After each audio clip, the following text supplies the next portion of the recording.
आज का टॉपिक है 504 बुक का यूनिट नंबर 8, जिसमें हम फिर से 12 words, 12 synonyms, Urdu meanings, English examples with Urdu translation, ये सब हम कर लेंगे। तो आज का जो पहला वर्ड है वो हमारे पास है एग्जाजरेट। एग्जाजरेट का मतलब है ओवरस्टेट या मेक लार्जर, यानी बढ़ा चढ़ा कर पेश करना। कोई मामला उस तरह नहीं है लेकिन आप उसको उससे ज़्यादा बढ़ा चढ़ा कर पेश करते हैं। ठीक है, बढ़ा चढ़ा कर पेश का मतलब है अपने हद से ज़्यादा बयान करना।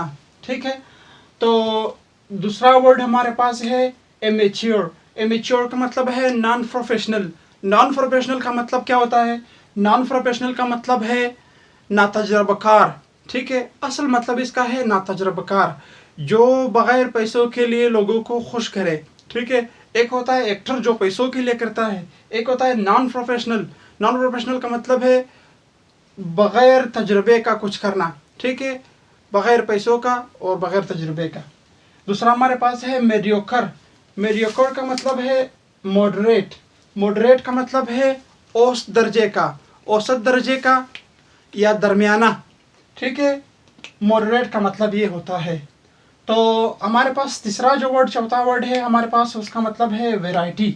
वैरायटी का मैनी है काइंड्स, फॉर्म्स या टाइप्स, अक़साम को कहते हैं। ठीक है, उसके बाद एक वर्ड है वैलिड। वैलिड का मतलब है लेजिटिमेट। लेजिटिमेट का मतलब है लीगल, कानूनी। ओके, वैलिड, वैलिड का एक मतलब है लागू होना या लागू करना। अच्छा, एक मतलब इसका ये है प्लाने चीज़ प्लाने वक्त तक जो है वैलिड है। ठीक है, जैसे कि हमारे पास हम जो पैकेजेस वगैरह करते हैं वो प्लाने तारीख तक वैलिड है। ठीक है, उसके बाद है सर्वाइव। सर्वाइव का मतलब है जिंदा रहना। Okay, to live. ये उसके बाद हमारे पास सिक्योरिटी है। सिक्योरिटी का मतलब है डिफेंस और प्रोटेक्शन या सेफ्टी।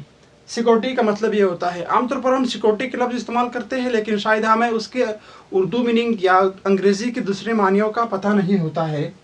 बल्कि का मतलब है मैसिव या लार्ज। ठीक है, बल्कि बहुत बड़े को कहते हैं, वजनी को कहते हैं या भारी को कहते हैं।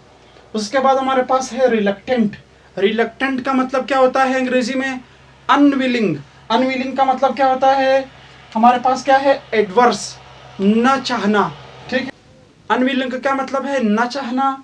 ठीक है, उसके बाद हमारे पास एक वर्ड है ऑबियस। ऑबियस या ऑब्वियसली का लफ्ज़ हम इस्तेमाल करेंगे। ठीक है, उसका मतलब है क्लियर या अनमिस्टेकेबल। क्या मतलब है ऑबियस का? क्लियर या अनमिस्टेकेबल। नेक्स्ट जो हमारे पास वर्ड है वो है हमारे पास वियर्ड। वियर्ड का मतलब क्या है? स्ट्रेंज या मिस्टीरियस। स्ट्रेंज का मतलब क्या होता है? अजीब, अजीब व गरीब। ठीक है, अनोखा। तो वियर्ड जो है ऐसे मानियों में इस्तेमाल होता है। उसके बाद हमारे पास क्या है? प्रोमिनेंट। प्रोमिनेंट का मतलब क्या होता है? इम्पोर्टेंट है, डिस्टिंग्विश्ड है या फेमस है। एक जुमला बहुत मशहूर है कि हज़रत अबू बकर सिद्दीक रज़ियल्लाहु ताला अन्हु was a prominent merchant of Mecca. Okay, या हज़रत खदीजा रज़ियल्लाहु ताला अन्हा was a prominent merchant of Mecca. इसी तरह हम कह सकते हैं कि prominent, he is a prominent leader, someone is prominent leader. Imran Khan is prominent leader in Pakistan. Okay, in all over the world. तो prominent का मतलब है important, distinguished या हमारे पास है famous, मशहूर को कहते हैं। ओके, तो ये 12 वर्ड्स है। एग्जैजरेट, बढ़ा चढ़ा कर पेश करना। एमेच्योर का मतलब न